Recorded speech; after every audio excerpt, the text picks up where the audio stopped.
Thank you. It's okay. I'm going to get started even though people are still coming in for lunch. I've got 4 kids, so I rarely have the full attention of any one group. So this suits me just fine. So I'm going to talk a little bit about, I'm scheduled to talk about in-stream flows, but what I'm going to do is talk about that in the context of what I think the real conversation needs to be when it comes to securing water for the state of Texas. So for those of you that don't know much about well, put your hand in the air. How many of you are familiar with the Nature Conservancy?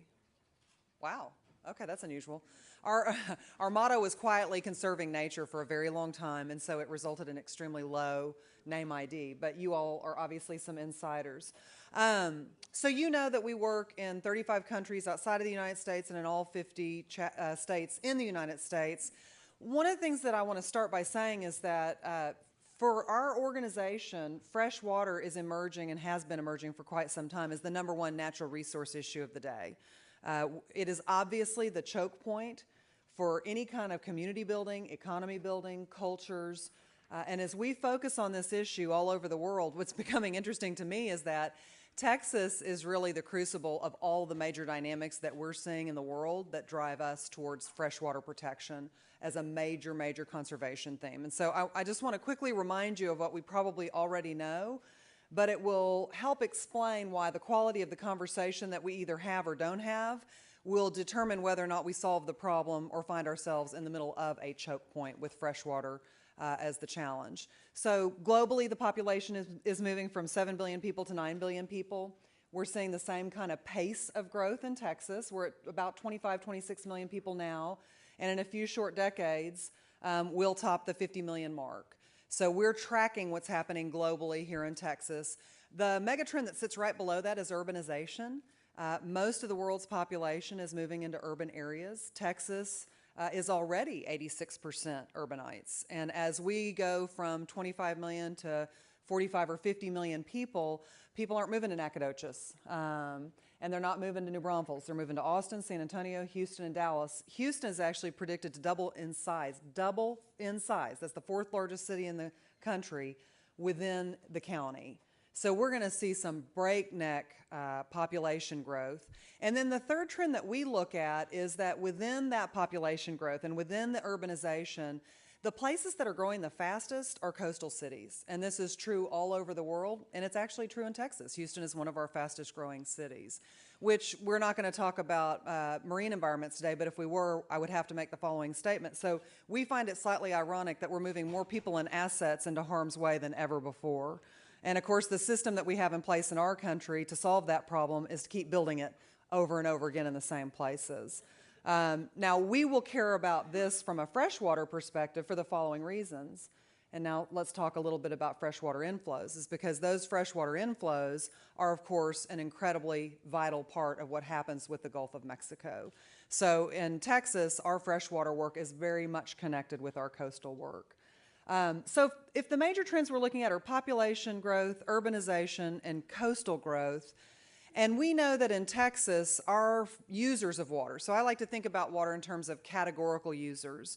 You've got growing cities, obviously. You've got agriculture. Texas is about 60% of all the water we use is used in the agricultural industry. We're the #1 cattle provider for the country. Energy and industry. We talk all the time and take a lot of pride in the fact that we've got a strong and growing economy. And by the way, the energy sector will grow, partly because of the way the Texas grid is structured, to accommodate that growing population. So by definition, we're going to be looking at growing sectors there. And then an often silent partner is the freshwater inflows or the environment. And what I'm talking about there is the underlying health of our rivers, our streams, our lakes, and our aquifers. And we include them as a categorical user of water for the following very obvious reason. If we're not taking care of that system today, it will just simply be unavailable in the future. And I don't know if Carlos said this morning, but he loves to talk about how hard it is, and I know many of you are scientists in the room, and so you know how hard it is to recharge these systems once they go past the point of natural flows. So draining an aquifer is hard to come back from. Going below the natural flows of a river is hard to come back from. And so in my view, the freshwater inflows that we need to be protecting as part of our game plan in Texas is tied directly to just making sure that you've got water available for the future. And the minute we start to see dangerous things happening with the quality of our water or the quantity of water in our rivers and streams and lakes and aquifer, that becomes the first indicator that we are failing to make sure that that resource is viable and available for the future. And that's where the Nature Conservancy falls out on that. Now, there is no question that the biodiversity that those water supplies support is critical to this state. And one thing I think most Texans would agree on is our success is in large part a function of our rich natural resources.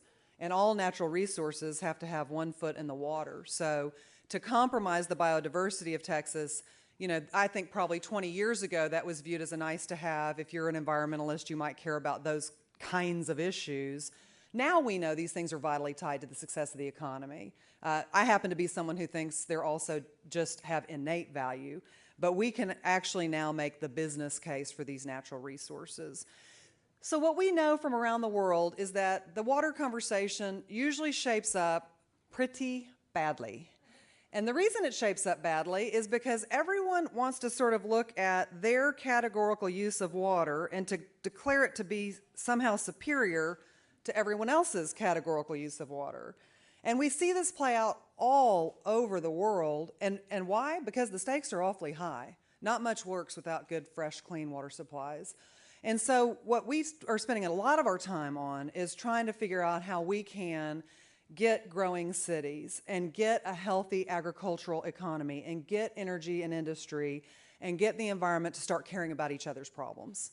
If we can start to accomplish that, then we'll see more creative solutions. I know you learned an awful lot about, I know you heard the word SWIFT several times earlier today. You will be able to apply that $2 billion worth of state funding to better solutions than if everyone is just worried about their current and future water supplies. And so cities are going to have to get interested in solving problems beyond their borders. And I'll give you a couple of examples, because in some ways this ends up being pretty practical. And remember, I'm always going to have in-stream flows at front and center of what I want to accomplish, but I'm also practical enough to know who's going to lose if we don't improve the quality of the conversation. At the end of the day, we will do things at the expense of our freshwater systems in order to provide for growing cities, energy and industry, and agriculture. So it's actually in my best, it's kind of a survival strategy on my part. It's in my best interest to make sure that we try to think about these things simultaneously. Has anybody talked about, or has anybody in the room studied what's happening with the hydrology of the Highland Lakes? Do we have anybody from LCRA here? So let me tell you a local story about things that we need to be thinking about. Of course, we all know the drought of record was in the 1950s, but in 2011 we saw a one-year drought of record.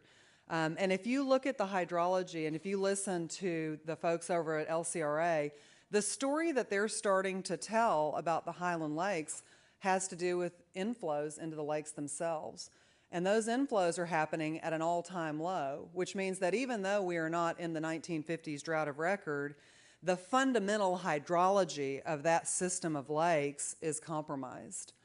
And that becomes scary, because when we're looking at, and I haven't looked at it in the last week or so, when we're looking at, in our case, Lake Travis, a lake that is, 36% full, and what we know is that something is happening in this area that is causing it to recharge itself at a much, much lower rate than would be expected given the rainfall that we've had. And you add to that the pressures of population, you're starting to get to a sort of an untenable situation. And we've got several situations around the state that are telling us, there's a little bit of a canary in the coal mine, telling us that we've got to start thinking differently about how we use water.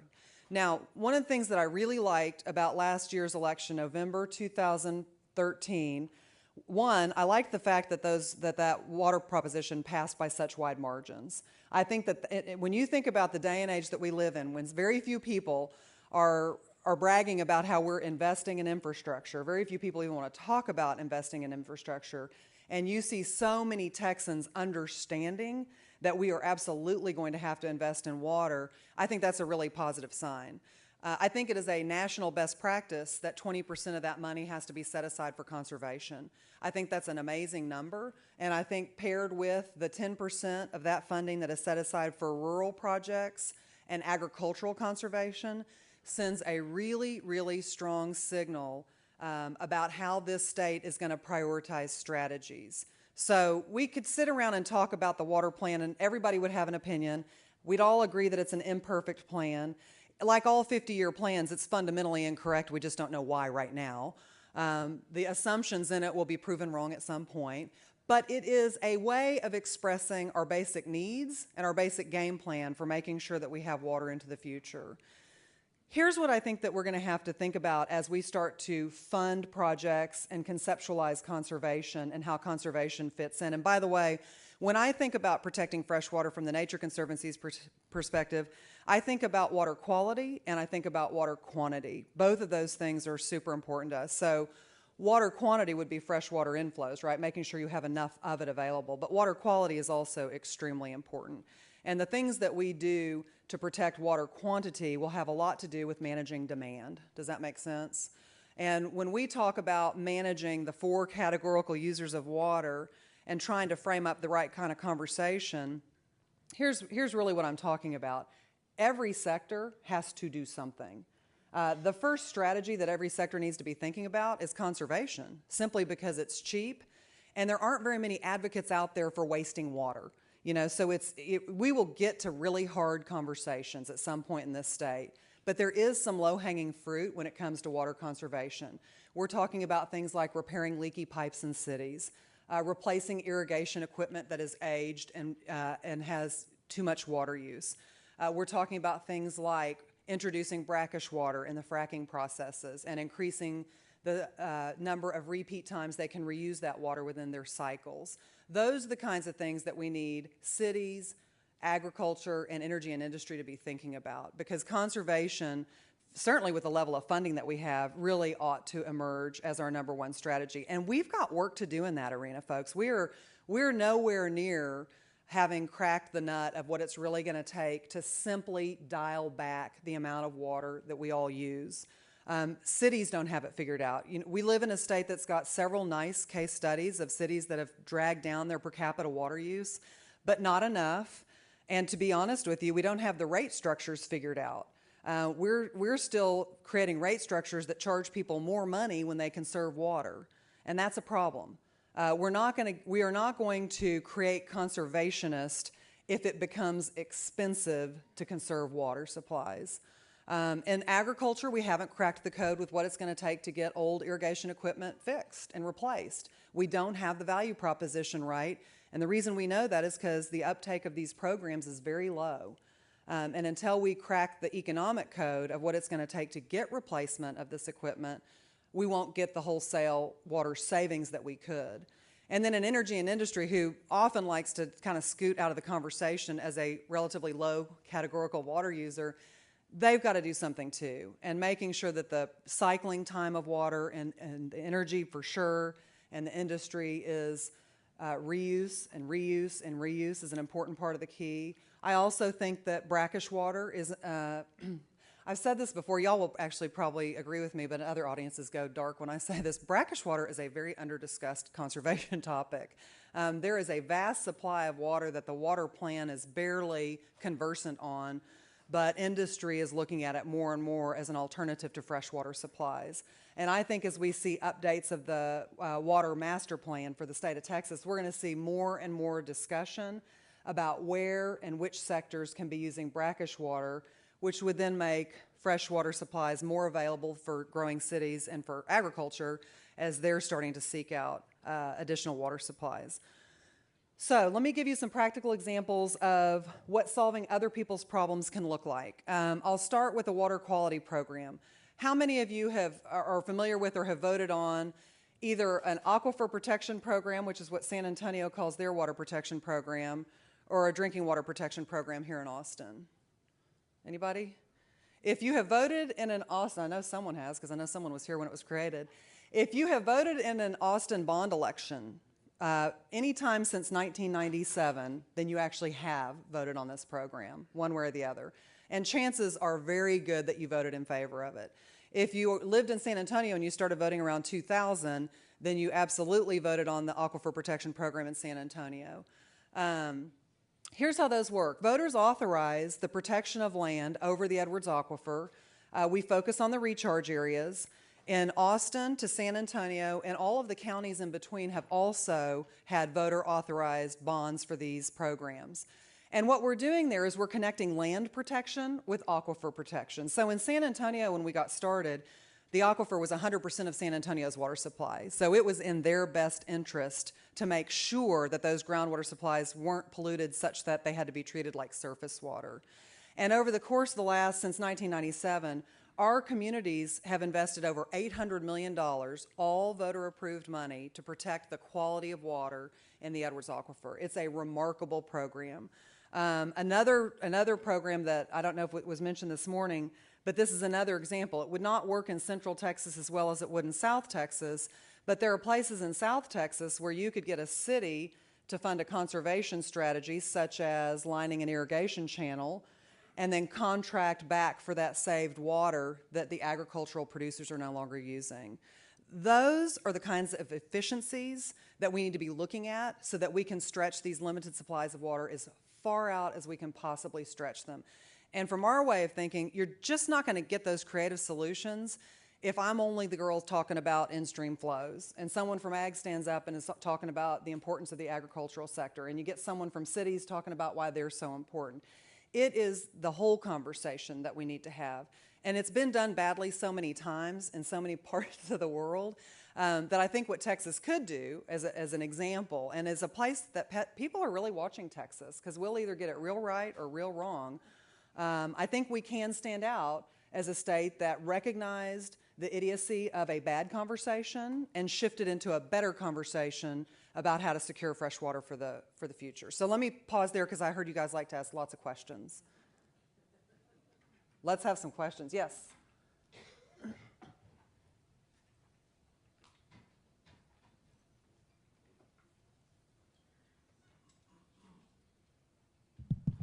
Hey, so you mentioned infrastructure investment, and I suppose the track record of big infrastructure projects has that there's a lot of externalities with these projects, and among those externalities has actually been to increase municipal water stress, because as you're building up infrastructure, you're building new pipelines and having to distribute the water all over different parts of town. So I guess I was wondering if you'd care to comment on how your plans or the plans of the that you're discussing to improve water infrastructure would avoid negative externalities and such. Okay, say another word about what you see as negative externalities. Is that the building of additional pipes? Well, you get more, your future liabilities and things increase by definition. It's just a question of whether or not the benefits increase proportionally.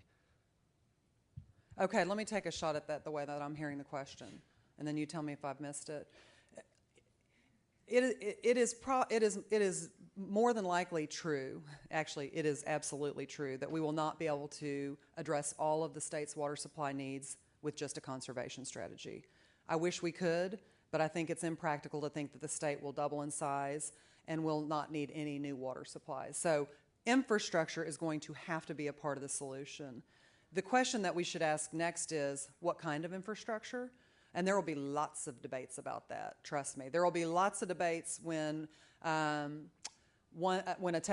growing Texas city identifies an aquifer well beyond its basin to get future water supplies from. There will be debates about reservoirs. There will be debates about all of those supply side strategies. And I would say this, let there be debates. I actually think it would be useful if more cities did what San Antonio did, which is to use a public procurement process to identify potential water supplies for the future. I think that kind of open public process, which cities are not required to follow, could have the net effect of shining a light on the possibilities and having a better and more robust debate about where those future supplies are coming from. Does that help? Sure. And there's some real bad ideas out there, right? And then there's some good ideas, and there's some things that we haven't done enough of, like aquifer storage, that we should be researching more. And brackish desal plants. I mean, there's all sorts of stuff that Texas has just started dabbling in. And as water gets scarcer, we'll get better at it. Yeah. Thanks for your time. I think you offer some really interesting points. One thing I'm wondering about is increased use of brackish groundwater. I think that's interesting and potentially useful concept.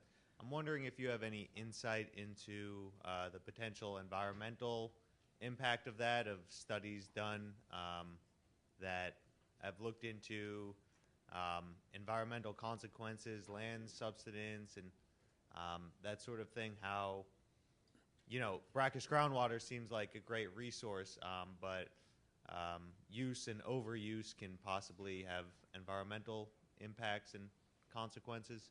No question. Look at Houston. That's a city that withdrew their groundwater supplies, suffered from subsidence, and is now actively shifting over to surface water with a goal of being almost entirely off of groundwater. So, yeah, I mean, look, if we wanted to do this really correctly, we'd have an environmental commissioning for new water supply projects. Okay. And what that process would do is it would allow us to understand what all the potential and known negative consequences are. You guys, I think most of you have a higher IQ than I do in here, so you know these issues. Brackish desal plants absolutely do have. You've got a solids issue that you've got to deal with at the end of that process. It's not nearly as bad as if you were to do oceanic desal, but there is certainly solids that have to be dealt with afterwards. It's also more expensive. Yeah. And so you've got pricing. I will say there is an important governor on things like whether, you get into these debates about whether or not the population projections have been exaggerated, whether or not the per capita use projections have been exaggerated. And that line of thinking is usually centers around whether or not we are wasting our money on infrastructure that doesn't need to be built. There are very, very few mayors in this country that wake up every morning trying to figure out how to raise utility rates. And a super important governor on all of this is that raising taxes and raising rates, which is what pays for all this stuff, is not very popular. And so I'm not going to say that will be the correction on all marginal ideas, but we've lost track of the fact that it's the rate payers that finance all this stuff. And raising rates is incredibly unpopular. So it'll help us sort through some of the expensive stuff. Right. Never in an audience like this, but I never speak about water when someone doesn't raise their hand and say, I got it, let's just go to the Gulf of Mexico. There's so much water there. We wouldn't have a problem. In fact, they've gotten better at appealing to me, and you wouldn't have an in-stream flows problem if we got all our water from the Gulf of Mexico, right. Which is, that's true. It's just that your utility bill will look like your mortgage. That's the only problem with that idea. All right. Well, thank you. Hi. Thanks for the talk. You mentioned the San Antonio water system public procurement process, how it did allow some new ideas to bubble to the top. Do you foresee that being more common in Texas in the future, or is it just kind of an anomaly? Well, I think so far it's functioning as an anomaly. I liked that they did that quite a little bit. And by the way, their electric utility did a very similar thing with solar. They let people bid on their solar energy package, and they did something that was even more creative, which is they also said, and oh, by the way, here's the number of jobs we want you to produce, and and you will be producing those panels in San Antonio. So they actually used their solar power portfolio as an economic development tool. And I don't know that some of those same things couldn't be done in water. So it's not required, and it's not intuitive. And I tell you that as someone who used to work at the city. And when we were thinking about future water supplies, it's way too early to point fingers. I mean, I don't think there's any malicious intent. I just think that for a very long time, most of our Texas cities had available water supplies in their backyard. And as those days come to a close, and as we have to look in other people's backyards for future water supplies, those kinds of open processes are going to get, I actually think we'll see more of them, because it's a way to help determine what kind of exposure you have on the ideas. And San Antonio was a great example. I think they had 6 proposals, and coming from 3 different aquifers, none of them the Edwards. Thank you. Any last questions? All right, thank you.